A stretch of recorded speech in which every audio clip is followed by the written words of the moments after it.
Des gestes barrières doit de nouveau devenir la règle dans tous nos agissements. Fin de citation. Une enveloppe de 1,5 million par an pour aider les marins pêcheurs de Guadeloupe et de Martinique. Voilà l'annonce faite hier en début d'après-midi par la directrice générale des Outre-mer, Sophie Brocas.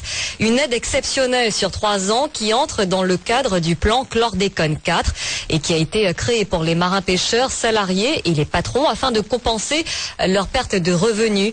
Le grand colloque scientifique rencontre Chlordécone 2022 s'est d'ailleurs achevé hier au Gosier. Je propose d'écouter Sophie Brocas, directrice générale des Outre-mer, propos recueillis par Bernard Solé.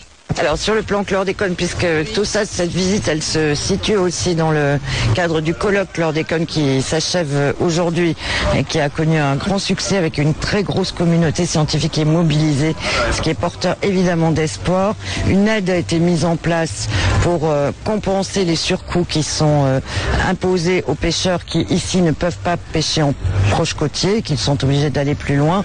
C'est une aide d'1,5 million par an pour les aider à payer leurs cotisations, et ce qu'on espère, c'est que ça leur permettra d'avoir assez de force financière pour entrer dans une structuration, pour pouvoir s'équiper, aller plus loin. Et c'est vrai que la deuxième mesure du plan chlordécone pour la pêche, c'est les macarons qui témoignent de l'engagement des pêcheurs d'aller pêcher dans des zones qui ne sont pas concernées par la chlordécone. Et ça, je crois qu'ici ça marche bien. Il y en a 700 à peu près des macarons entre la Martinique et la Guadeloupe, et c'est presque pas tout à fait la moitié, mais ici en Guadeloupe. Et donc il faut continuer cet effort et aller plus loin, qu'il faut aller jusqu'à l'assiette du consommateur. Sophie Brocas, la directrice générale des Outre-mer, au micro de Bernard Solé. On connaît les résultats des élections professionnelles de la fonction publique du 8 décembre dernier. Un duel, une satire.